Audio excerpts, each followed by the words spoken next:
धरना दिए हुए एहतजाज कर रहे हैं, क्योंकि एक बार फिर अडयाला जेल में मौजूद कर्नल ने तमाम कवानीन को पाश पाश करते हुए इमरान खान के ख़ानदान तक उनको रसाई देने से इनकार किया है। ना सिर्फ पाकिस्तान का कानून ये मुतय्यन करता है, बल्कि इंटरनेशनल कवानीन भी, यूनाइटेड नेशंस की जो रेजोल्यूशंस हैं वो भी, तमाम इंटरनेशनल कवानीन भी इस चीज़ की के पाबंद बनाते हैं पाकिस्तानी रियासत को, हुकूमत को, कि वो किसी भी जेल में कैदी जिसको भले सज़ा हुई है या नहीं हुई, उसके जो ख़ानदान है उस तक और उसके वकला तक उसकी रसाई को यकीनी बनाए।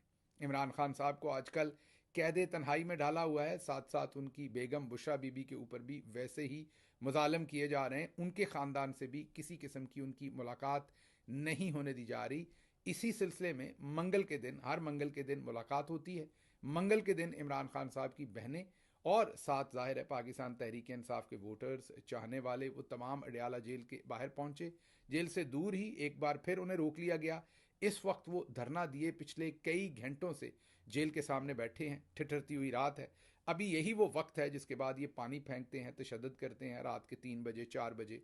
अगले चंद घंटों में क्या होता है वो भी अपडेट होगी, ज़ाहिर है, क्योंकि हम रिकॉर्डिंग करवा चुके होंगे। सुबह ये व्लॉग आपके सामने 6-7 बजे आ जाता है, तो अगर कोई अपडेट हुई तो अगले व्लॉग में आपके सामने रखेंगे। लेकिन ये पिछले कई हफ्तों से इन्होंने ये वतीरा बना लिया हुआ है कि इमरान खान साहब के साथ ये मुलाकात नहीं करवा रहे। एक अच्छा इकदाम जो हुआ है वो ओवरसीज़ पाकिस्तानियों में जो नौजवान हैं, माज और उनके साथी, उन्होंने किया कि उन्होंने अनाउंस किया कि हर मंगल को जब वो बहनें और पाकिस्तान तहरीक इंसाफ के वर्कर्स अडयाला के सामने धरना देंगे, तो वो लंदन और मैनचेस्टर और दूसरी तमाम जगहों पर बरतानिया में भी बैक वक्त धरना होगा। पहली दफ़ा जब उन्होंने ये अनाउंस किया तो पार्टी के अंदर और बाहर कुछ लोगों ने उन पर प्रेशर डाला कि ये आपने क्यों कर दिया अनाउंस, आपने तहरीक इंसाफ के नाम से क्यों अनाउंस कर दिया, आप तो तहरीक इंसाफ के ओहदेदार नहीं हैं। इस तरह की बातें जो उन्होंने मुझे बताई उनसे जब मेरी बात हुई, तो उन पर प्रेशर डाला गया, जिसकी वजह से उन्होंने उस धरने को कॉल आउट कर दिया, कैंसिल कर दिया। उसके बाद मैंने भी और कुछ और दोस्तों ने भी उनको कहा कि आपको हर सूरत एहतजाज करना चाहिए।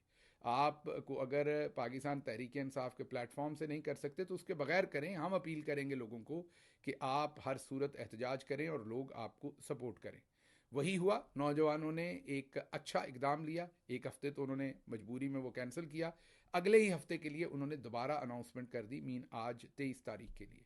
आज बहुत ही अच्छे मनाजर देखने को मिले बरतानिया में कई मुकामात पर, मैनचेस्टर हो, लंदन हो, लूटन हो, इन तमाम जगहों पर और भी कई जगहों के ऊपर पूरी दुनिया में, कुछ जगहों पर आज और कुछ पर कल अब मुजाहरे हो रहे हैं। नौजवानों ने कमर बांधी है। तो आप देखिए कि जो हमारे पुराने बहुत सारे खिलाड़ी हैं वो भी अब इसमें शामिल हो रहे हैं। सियासत में एक बात याद रखिए कि सियासत में लोगों की मजबूरी होती है। जो सीनियर लोग होते हैं, जो कोई ओहदेदारान होते हैं, वो अगर आप कोई काम करें तो उन्हें मजबूरन आपके साथ आके खड़े होना पड़ता है, क्योंकि अगर वो नहीं खड़े होंगे तो उनका जो ओहदा होता है, उनकी जो चौधराहट होती है, वो चैलेंज हो जाती है। हाँ, ये ज़रूर है कि जब आप काम करने लगते हैं तो कई जो पॉजिटिव लोग होते हैं वो आपको सपोर्ट करते हैं, जो नेगेटिव लोग होते हैं वो आपको रोकने की कोशिश करते हैं, शुरू में प्रेशर डालेंगे। रेड टेपिज्म इसी को कहते हैं। ऑर्गेनाइजेशनल पॉलिटिक्स भी इसी को कहते हैं। आप ओहदेदार नहीं हैं, आपके पास इजाज़त नहीं है, आपने किससे मशवरा किया, किसकी इजाज़त से किया, आपने ये क्यों नहीं किया, आपने दिन देने थे चंद, और इसी चक्कर में वो एहतजाज कई दफ़ा नहीं होने देते। 2-3-4 वजूहत होती हैं। एक वजह तो ये होती है कि उनको लगता है कि किसी और ने एहतजाज की कॉल दे दी, एहतजाज हो गया तो उनकी थानेदारी, उनकी जो नंबरदारी है वो तो ख़त्म हो जाएगी। लोगों को लगेगा कि कोई और लीडरशिप पैदा हो गई है। आपने ये भी देखा होगा कि हमारा जो डीएनए है, पाकिस्तानी, इंडियन, बांग्लादेशी, यहाँ पर खुद से इक़्तिदार मुंतकिल करने का कोई रुझान नहीं है। वो भले ऊपर नवाज शरीफ साहब की शक्ल में आपको नज़र आता हो या नीचे किसी पॉलिटिकल पार्टी का ओहदेदार हो। 10-10, 20-20 साल से एक ही ओहदेदार चले आ रहे हैं। वो बिल्कुल नौजवानों को कोई अपनी पोजीशन दे के आगे बढ़ने को तैयार ही नहीं है। इक़्तिदार की मुंतकली जो है यहाँ मौत के साथ ही होती है।